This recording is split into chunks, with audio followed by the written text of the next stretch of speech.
इसके लिए जगह जगह मेले लगने शुरू हुए हैं। इन मेलों को और हम बढ़ाएंगे, इसलिए बहुत बड़ा लाभ हो जाएगा। अपने यहाँ अगर बेरोजगारी की बात करते हैं तो मात्र 4% ऐसे हमारे जो युवक हैं वो बेरोजगार हैं। इनसे मेरा निवेदन है कि स्किलिंग के काम में जाए, क्योंकि सरकारी नौकरी योग्य व्यक्ति को मिलेगी, सबको नहीं मिल सकती। फिर उनको अगर स्किलिंग में जाते हैं, कुछ ना कुछ हुनर सीख करके अपना काम करें, कहीं प्राइवेट नौकरी करनी है वहां करें, या कोई ना कोई ऐसा छोटा मोटा उद्योग लगा करके जीवन यापन को आप आगे कर सकते हैं। लेकिन बहुत सामान्य है, 4% बहुत अच्छा एक जिसको कहना चाहिए हमारे समाज की स्थिति है। 6 से 7% बेरोजगारी तो बहुत देशों में, प्रदेशों में स्थिति तो रहती है। आपके समाज की केवल 4% है, बहुत अच्छी बात है। तो मेरा तो इतना ही कहना है कि हम इस अपने समाज को कैसे आगे बढ़ाएं। एक आंकड़ा और मैं आपसे निवेदन करूंगा, जो भी हमारे नेता हैं समाज के, उनको ध्यान करना चाहिए कि जिनकी पारिवारिक आय 25,000 से भी कम है, हालांकि कुल परिवार 1,96,000 बताए हैं मैंने, लेकिन 1,200 परिवार समाज के ऐसे भी हैं जिनकी आय सालाना 25,000 से भी कम है। इसलिए हम उनको पहचान करके उसकी आय को हम कैसे बढ़वा सकते हैं, क्योंकि ऐसे लोगों को परामर्श देना पड़ता है। अगर कुछ परामर्श देंगे, कुछ सहायता करेंगे, कुछ ना कुछ आगे बढ़ने के लिए सरकारी योजनाओं का लाभ वो कैसे ले सकते हैं, काम करने वाला आदमी कैसे आगे आए, तो ये हर परिवार की हम चिंता करेंगे। तो आप समाज के जिम्मे, नेताओं के जिम्मे है कि इन 1,200 परिवारों को संभालें ताकि इनकी परिवार की आय ये अच्छी हो जाए। इसी प्रकार 0 से 6 वर्ष की आयु ऐसे 52,000 ये हमारे जो छोटे बच्चे हैं, इन बच्चों का स्वास्थ्य की चिंता अवश्य करना। इन बच्चों के स्वास्थ्य के नाते से उनको किसी प्रकार का कोई इंजेक्शन लगना है, कोई उसको हमारे हमारी जो आशा वर्कर्स, आंगनवाड़ी, ये सहायता करने वाले लोग हैं। तो इन बच्चों की आज ही चिंता करें, इनके स्वास्थ्य की चिंता करें। तो इतना कहूंगा कि आपके इस संस्थान को बढ़ाने के लिए, शुरू करने के लिए प्रारंभिक योगदान इसकी मैं घोषणा कर रहा हूं। और मैं अकेले अपनी तरफ से भी नहीं, तो हमारे सरकार के साथ जुड़े हुए साथी हैं, मैं उनकी ओर से भी, क्योंकि 30 लाख रुपया तो मुख्यमंत्री के नाते से मेरे कोष में आएगा, मेरे कोष से आएगा, और 11 लाख रुपया डॉक्टर कमल गुप्ता जी की ओर से आएगा, 11 लाख रुपया हमारे डिप्टी स्पीकर उनकी ओर से आएगा। तो ऐसे 53 लाख रुपए की घोषणा इस सभा में, और मैं इस कॉलेज के शिक्षा, हर परिवार के अंदर, गरीब परिवार के अंदर रसोई घर में गैस मिले, नल से जल हर रसोई में पहुंच जाए, हर घर में बल्ब जले, कहीं कोई अंधेरा कहीं न रहे, आवास सभी गरीब परिवारों को ये मिलना चाहिए, हर व्यक्ति का बैंक में अकाउंट हो। यानी कितने क्रांतिकारी कदम किए हैं, जो जब दुनिया के लोग देखते हैं कि भारत जिस गति से आगे बढ़ रहा है, और समाज में ईज ऑफ लिविंग का जो एक पैमाना तय उन्होंने दिया था, जिसके ऊपर हमारी सब सरकारें चल रही हैं। हरियाणा में विशेष तौर पर हमने बहुत बड़ी बड़ी इसकी योजनाएं बनाई हैं।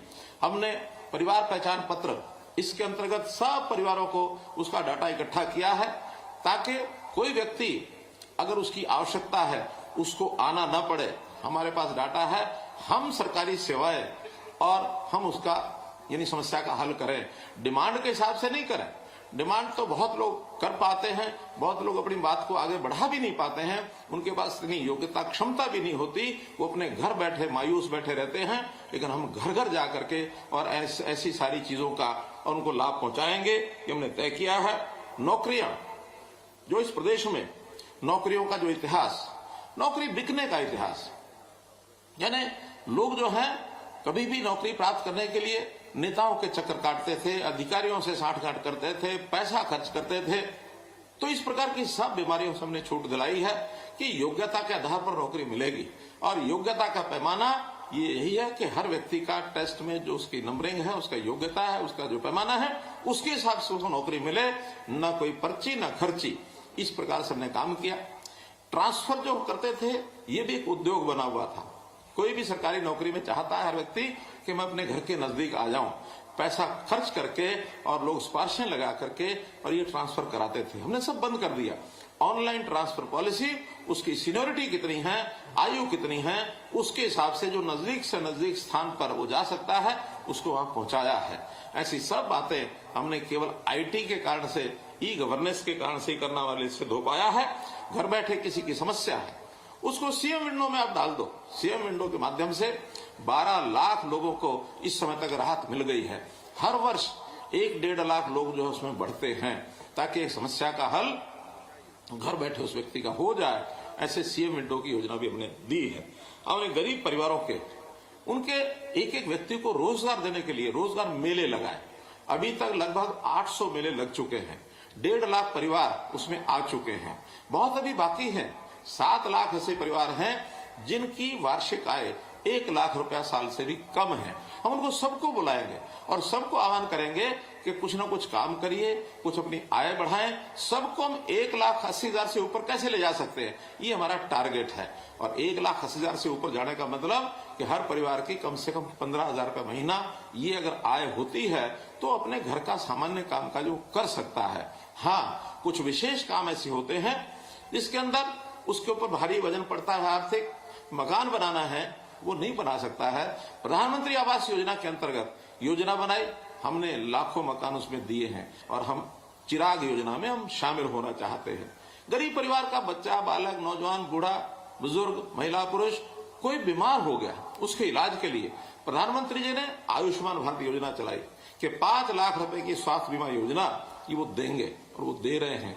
लेकिन उसके बाद भी हमें ध्यान में आया कि इसमें बहुत परिवार बच गए हैं। हमने अपनी योजना चलाई और चिरायु हरियाणा के नाम से बचे हुए पहले 15 लाख रजिस्टर्ड थे और 13-14 लाख रजिस्टर किए 28,89,000 परिवारों को अब ये योजना का लाभ मिलेगा, चाहे वो चिरायु योजना हो या आयुष्मान भारत योजना हो।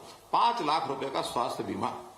अब एक विषय और ध्यान में आता है कि अगर हम बचपन से ही नागरिकों का, सबका एक वार्षिक एक स्वास्थ्य परीक्षण, हेल्थ टेस्ट ये कराना शुरू कर देंगे तो बीमार होने से पहले ही व्यक्ति का पता लगेगा कि इसमें कोई बीमारी आने की संभावना है, उसको ही वहीं पर रोका जा सकता है। कहते हैं nip the evil in the bud, बुराई को जड़ से समाप्त करने के लिए और शुरू से ही हमको ये करना पड़ेगा। ये कार्यक्रम भी निरोगी हरियाणा के नाम से शुरू करा दिया गया है। साल में हर नागरिक का एक बार स्वास्थ्य परीक्षण हो। पहले चरण में जो हमारे बीपीएल के 1,80,000 तक के परिवार हैं, जो मैंने बताया 29 लाख परिवार हैं, 1.25 करोड़ ये जनसंख्या बनती है, इनका लगातार परीक्षण शुरू हो गया। इसी महीने शुरू हुआ है। अभी तो मात्र 60 से 70 हजार परिवारों को ही उस प्रकार का ये परीक्षण हो पाया है। ये प्रोसेस थोड़ा धीरे, इसलिए उसमें टाइम लगता है। सेंटर वाले जितने हैं उन पर सब पर भी लोग जाते हैं, फिर भी साल के अंदर अंदर 1.25 करोड़ सब लोगों का परीक्षण होगा। जो स्वस्थ आदमी है उनका भी